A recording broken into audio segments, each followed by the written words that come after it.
Quancredible here to bring you the review for Black Clover Chapter 210. It was a long week off, but Tabata came back with a pretty fire chapter in my opinion. Definitely progressed it more than 209, but I will just begin to get right into it.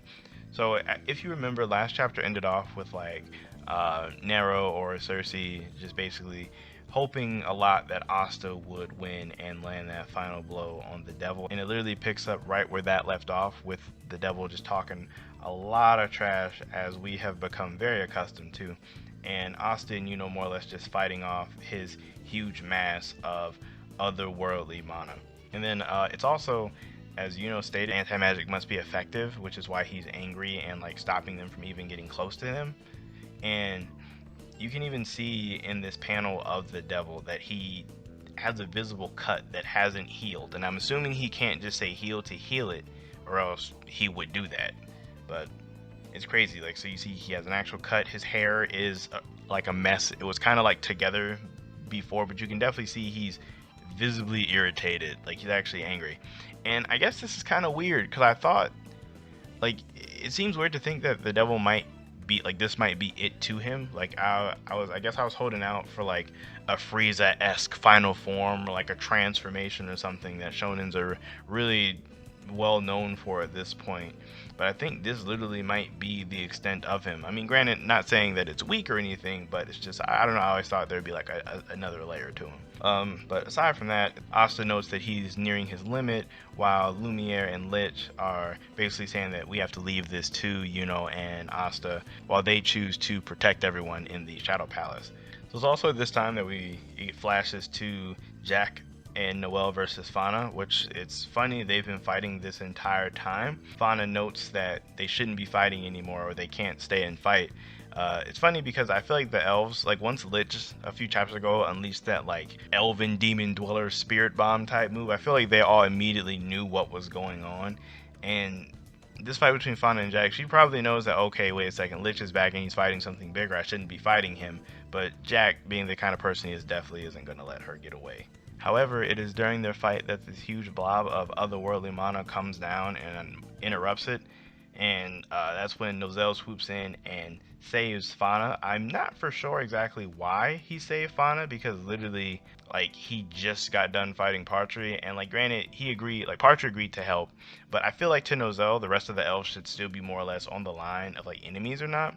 So that I'm a little confused as to why he saved Fauna. And then after that, Mereoleona comes out and she attempts to push back the otherworldly mana with her rapid fire punch technique or whatever, but it literally gets absorbed from it because she hasn't been affected by the otherworldly mana, so of course her attack isn't going to do anything to it. She's really excited about this for some reason because she's crazy, but it just flashes off to the other people like Charmy and Fagolian and just showing what they're doing.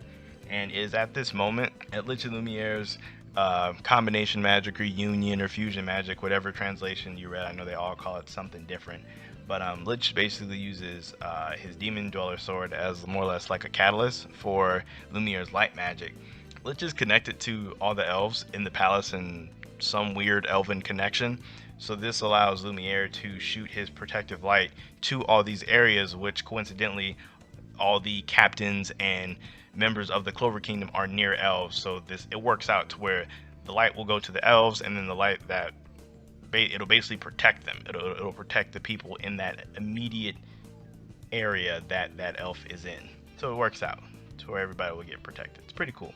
It's also crazy because Mimosa is still healing Raya, and it's just man, this granted he did get a hole blown through his stomach, but I feel like it should have been fixed by now. I feel like it's taken a little long.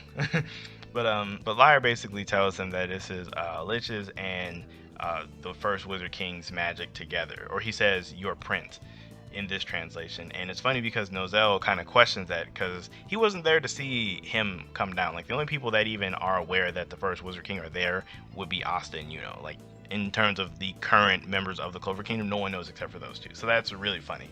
So then after that, Lumiere just restates his resolve to, while he's around, he's not going to let anyone die. Then that's when the devil's overwhelming mana starts to try to attack them. But then Partry steps in using his divine whip, but this time with his demon light or dark light, which is really cool to see. It looks like he's getting more of a handle on his powers. Then we go back to Asta and Yuno fighting against the against that huge mass, and Asta's definitely at his limit, as he stated earlier. Yuno basically says, like, while I have this protection from Lumiere, I can move even faster.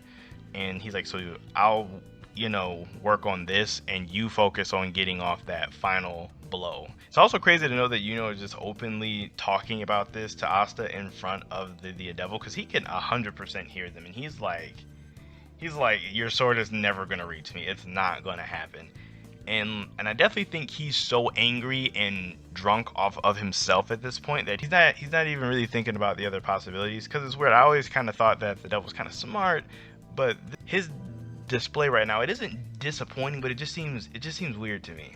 Like it seems like he would be smarter than this, just because of how he orchestrated this whole 500-year plan to bring himself back. But now he's like kind of just falling into rage here. It just seems out of character.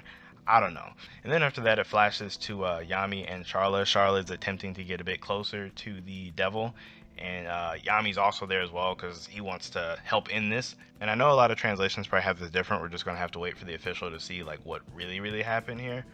But basically, from the one that I read, Yami is gearing up to shoot a dimension slash from way across the Shadow Palace to where the devil is, which just seems crazy. Like, there's so many ways that could turn out badly. Like what if he hits somebody, or what if it doesn't even reach, or like if he actually pulls this off, that'll be a crazy feat for his dark dimension slash, that is for sure. Another cool thing here is in my translation, Charla makes a scabbard for him, and if you don't know what that is, it's basically a sheath for a sword.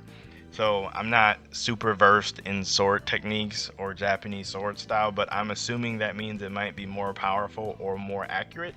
So this might be like a mini fusion or a mini combo attack between those two, which I know Charlotte is probably inside losing her mind.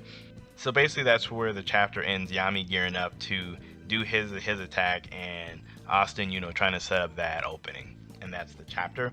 So definitely the story progressed a great deal. Like, a lot of things are wrapping up here. So the devil, we might see the end in next chapter, we don't know. Might see the end and then climax in like 212 or something.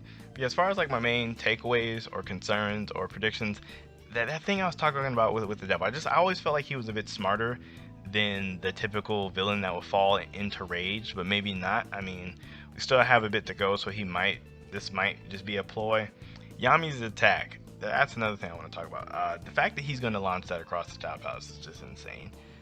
Like, I'm definitely waiting for the official translations to see like if he is sensing him with ki, or if Charla is the one who's kind of guiding it to tell him where the devil is.